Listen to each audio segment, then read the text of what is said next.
What's up, everyone? Welcome to this day in Philly sports history for March 12th, 2024. I'm your host, Jim Montgomery. Welcome to a Tuesday edition of the podcast. We have a big show today. Lots of news to get to. But first, it is Tuesday, so time for a little motivation / positivity. And this one doesn't necessarily have a sports tie-in per se. This came across one of my feeds or timelines a few weeks ago, and it really kind of stuck out with me. It was just kind of one of those memes that just had like the quote, but it says, "No one's going to stand up at your funeral and say she had a really expensive couch and great shoes. Don't make life about that." And it really just kind of stuck to me because you go to funerals sometimes and they give a chance for folks to speak. And I've been at some where everybody got up, tells a story, and it's just kind of a celebration. And I've also been at some where it's like crickets. So which one would you rather have? It's kind of about your legacy and everything, but it's more, to me, this is like live in the moment. Don't worry about the material things, because truthfully, no matter where you are in life, whatever position you happen to be in, there's always going to be somebody who has something more that you want. And I'm not saying don't go chase and set goals and everything like that, but don't focus on that because you miss out on the journey. Obviously, from a podcasting thing, there's people that are where I want to be, but I'm not like making it all about getting there. I'm kind of enjoying this journey and everything like that. And it's a good way to get through life. And again, nobody's going to say, oh, they had the best shoes, or he had the greatest TV and the biggest TV and things like that. Be sure people are remembering you for what you did and have good stories to tell at your funeral. So no one's going to stand up and say she had really great expensive shoes and a great couch, or I'm probably butchering this at this point, but I think the message is there, that don't focus on the material things and just focus on the journey and just the process of getting there. And to borrow a quote, just go trust the process, go with the process, and just enjoy it, because you're going to miss out. And someday life is way too short to focus on a lot of those things, and focus more on the experiences rather than the things. And that is today's Tuesday motivation / positivity. Hopefully that's something you can take away and as you go through your weeks, and then we'll have another one next week. All right. I guess it all ties together. So we'll start with the recap of yesterday's question of the day. I asked if you thought Fletcher Cox was a Hall of Famer. 92% said yes. I was surprised at how high this was. I tend to think he's going to get in as well. I don't look at him as a first ballot Hall of Famer. However, I do think he's going to get in. But as always, thank you for participating in the question of the day. 267-495-8531 gets you in on the voice and text line. All right. So time for legal tampering. And I guess the big thing was Saquon Barkley. And I had a lot of people reach out to me yesterday saying, oh, what do you think? What do you think? And I love this, and I absolutely do. It was a 3-year, $38 million. It could be worth up to 46, I think 47. But the reason I like this is a couple things, and all the haters, or all the people, I guess, that reached out to me that didn't necessarily like this, are Eagles haters. So I will preface it with that. But, certainly this comes with some level of risk. He has been hurt a few times, major injuries throughout his career. But I'll counter with the fact that whether or not he was injured or the line was beat up or what, he played under some shitty offensive lines. And the Giants, and the years that he had his great seasons were the years that the lines were actually halfway decent. He played with a terrible quarterback in New York. So I think taking him here and putting him on this offense, it's dynamic. He was by far probably the top rated free agent running back. Howie got him. Sure, he paid a little bit more than what they're used to paying for a running back. However, I think what he brings to the table is well worth it.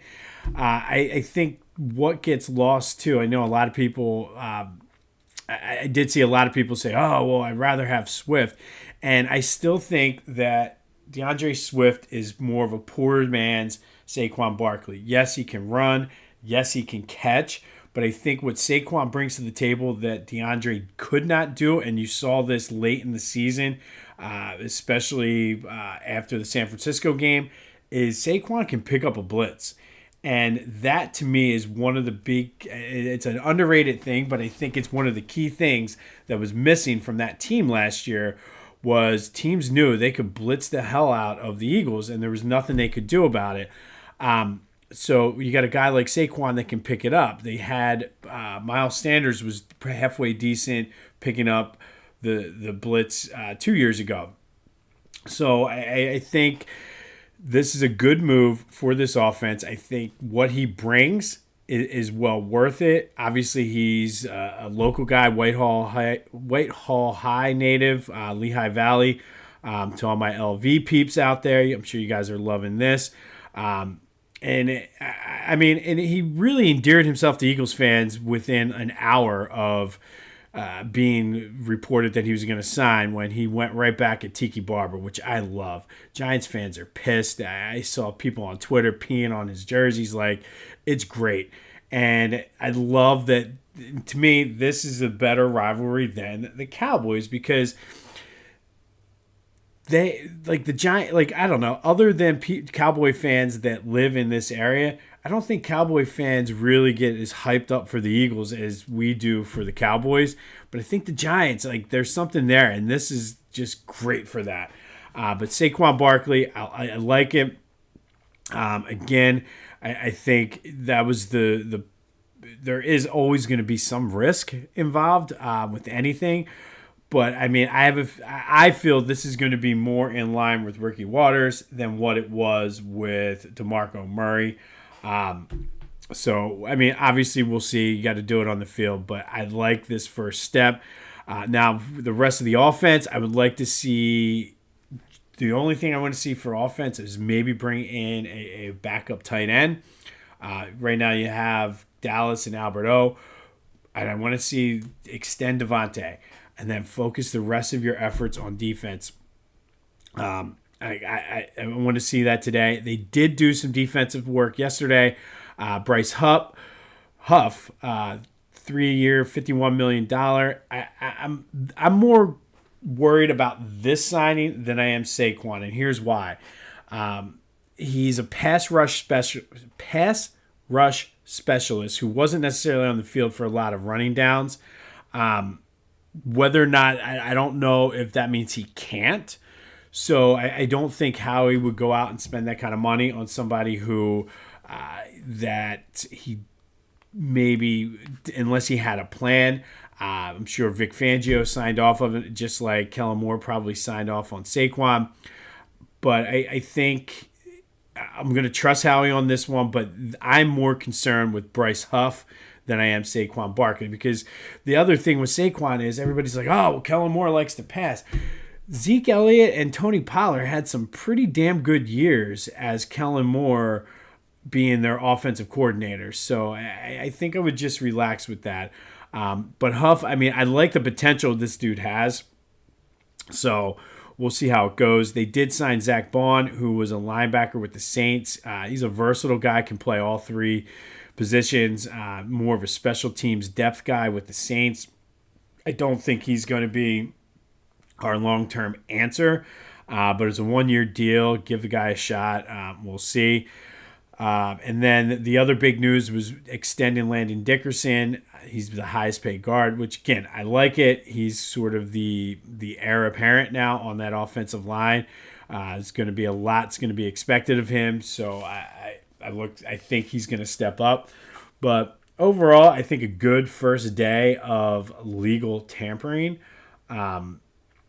And again, like I saw some people because then on Twitter this morning because of the other guy, like Aaron Jones got cut, Joe Mixon got cut, and I'm like, I'm happy with Saquon, and I'm willing to pay a little bit more for that, and I think what he brings is more than what DeAndre could bring, and that's not a knock against DeAndre Swift at all. I just think that you look at what this team struggled with last year and what Saquon's skill set is, yes, he can block, and I do think they're going to need to pass the ball to the running backs a little bit more. It's something that we were so used to and spoiled with under Andy, Doug, and even Chip to a little bit that Sirianni's offense didn't do. Kellen Moore, if you look at what he's done with Pollard and Zeke, as well as even Eckler last year, he will be getting the running backs involved. So, I mean, who are you going to guard? You got AJ, Devontae, Saquon, and then Dallas Goedert.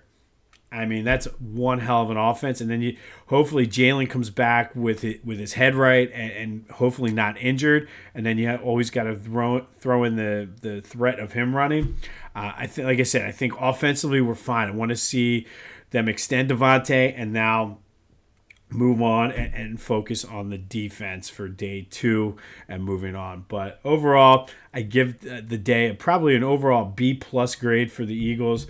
And the only reason I give it a B+ is, Saquon does have the injury history, and the Bryce Huff, I'm not as high on him as other people, but I will give Howie the benefit of the doubt and hope that he has a plan. I'm sure he will.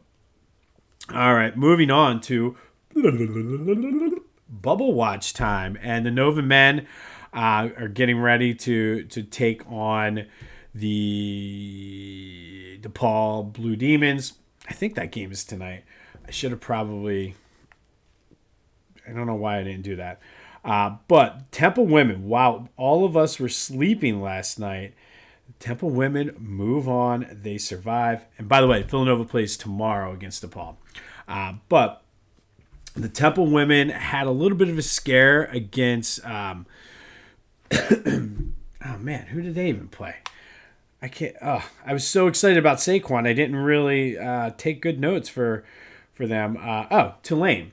So they went to triple overtime, won 76-72 yesterday to Tulane. They are moving on, and by the grace of God, the basketball gods are smiling down on them.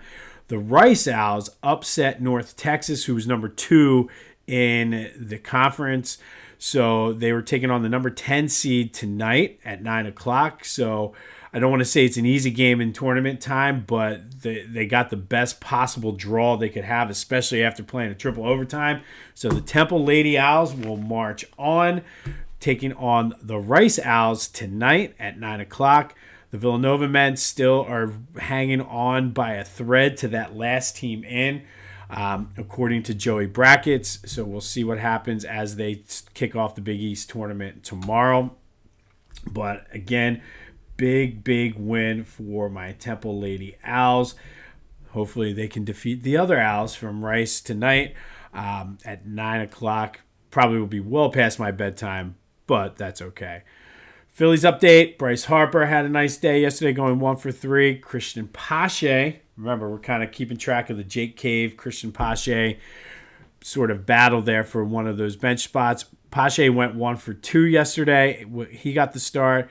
And then Zach Wheeler he looked like he was in midseason form. 3 innings pitched. He did give up 2 walks, but had 3 Ks and no hits in his 3 innings. So looking forward to the season kicking off. And at this point, I'm looking at the calendar. We are a little over 2 weeks away from opening day. So it's close. You can smell it. It's going to be 70. Like a couple days this week are going to be 70 degrees. Spring is here. It's light out now till like 7 o'clock, which is awesome. I can't wait. And stay tuned for that Phillies preview. Kind of started working on that a little bit last night. Have a meeting with the Hall of Fame tonight to kind of finalize the induction class and the ballots. So more on that when I can share it with you. But stay tuned. Back to the Future with a PH, wherever you get your podcast, for the Phillies preview that'll be coming out within a week or so. Sixers back in action tonight again against the Knicks up in New York. This time they have Tyrese.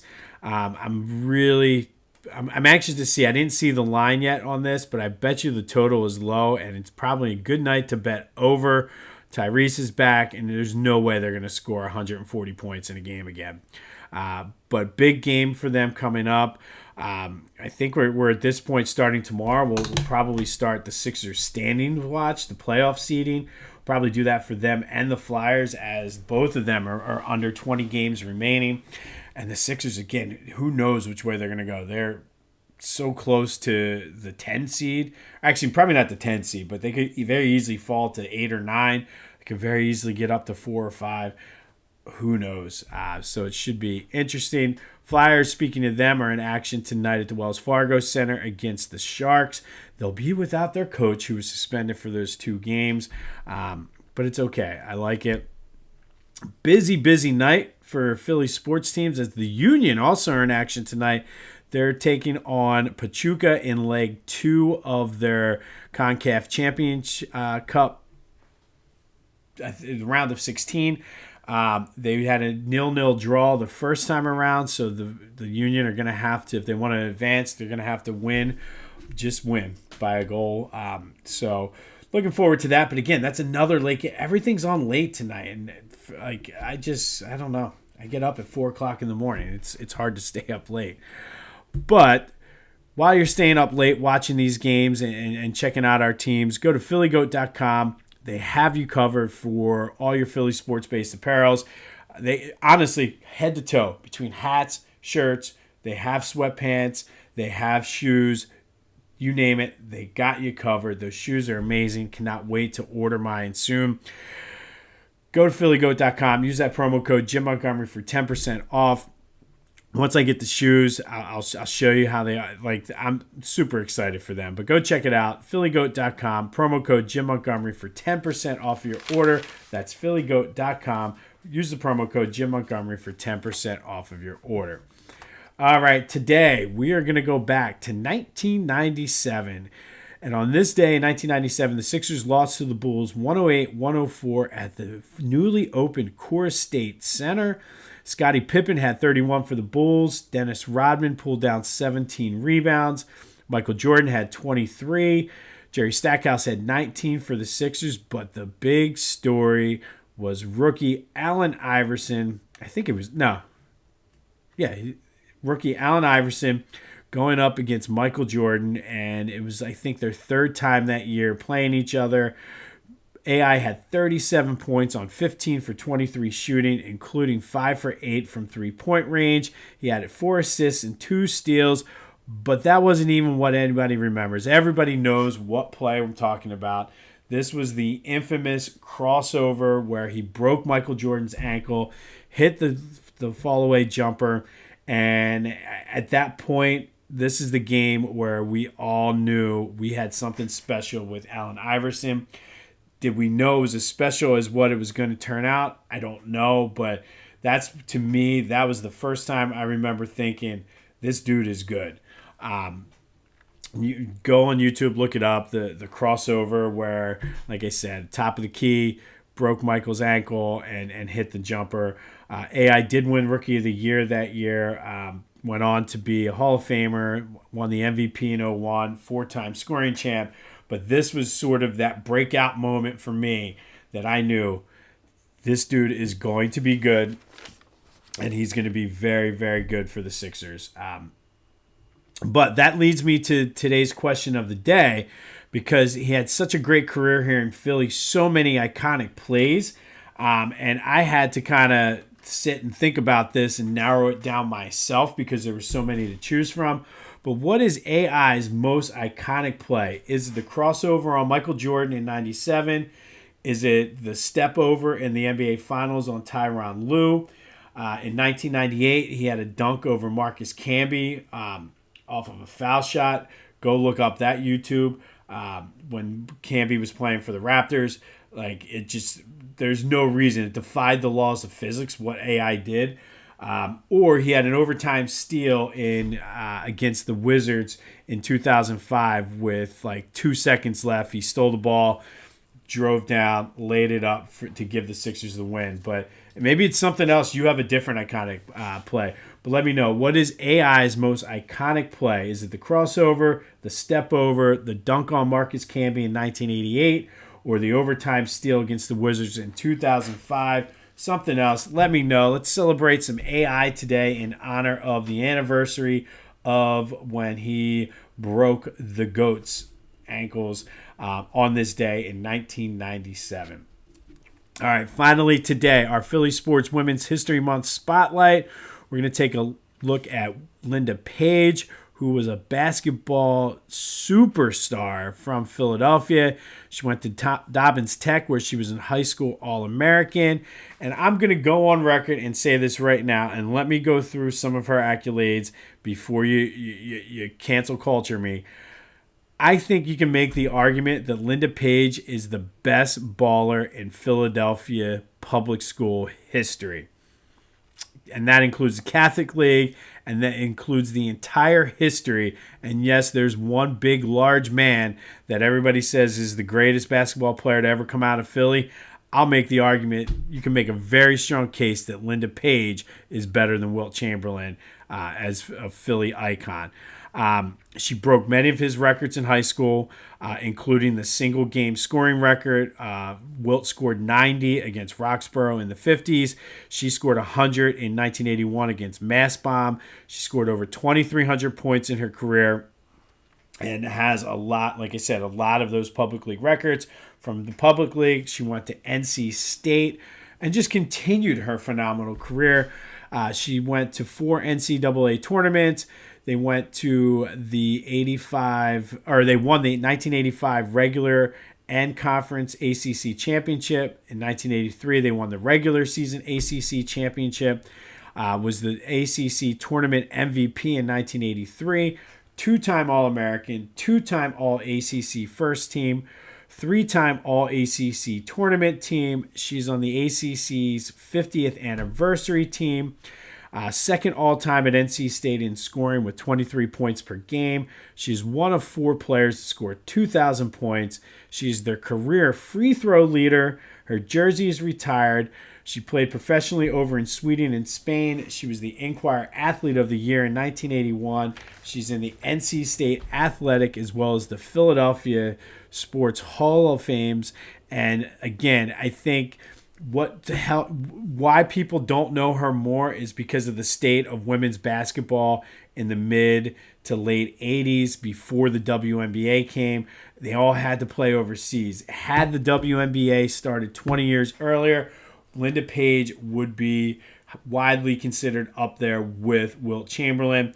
The people that are in the know put her up there now. But I'm telling you, you can make a strong case that she is the best basketball player to ever come out of Philly. And I know we do a lot of Wilt Chamberlain stuff on here.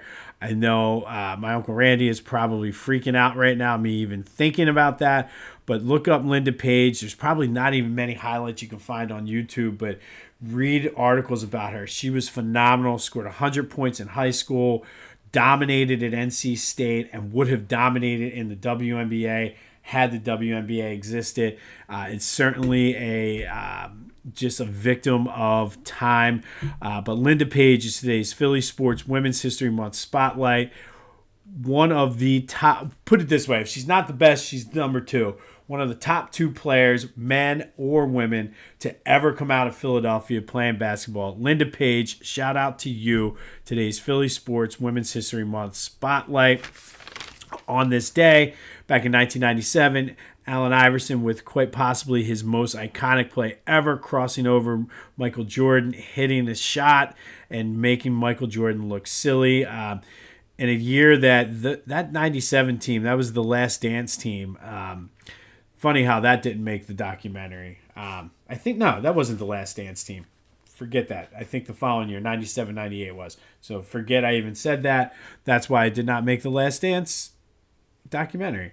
But the question of the day goes right along with that. What is AI's most iconic play? Is it that crossover, the step over on Tyronn Lue, his dunk on Marcus Camby in 1998, or the overtime steal against the Wizards in 2005?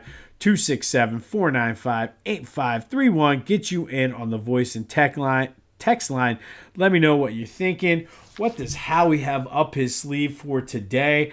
I want to see. I'll be refreshing my Twitter all day, trying to make sure that I'm not missing anything. But man, what a fun day to be an Eagles fan yesterday, especially because of how pissed the Giants fans are. Like that to me, is just the icing and the cherry on top of the Saquon Barkley cake. But Howie, let's work on some defense. Let's get some of that secondary. Maybe there's a couple guys out there we can get. Good luck to the Temple Lady Owls tonight as they take on Rice, trying to claim a spot in the American Final for a chance to go to the tournament. Just a great time of the year. Got opening day, free agency, the draft, March Madness. Golf is right around the corner. You gotta love it. It's going to be a beautiful rest of the week, so go out and enjoy it. This has been This Day in Philly Sports History. I'm Jim Montgomery, and until next time, I'll see you when I see you.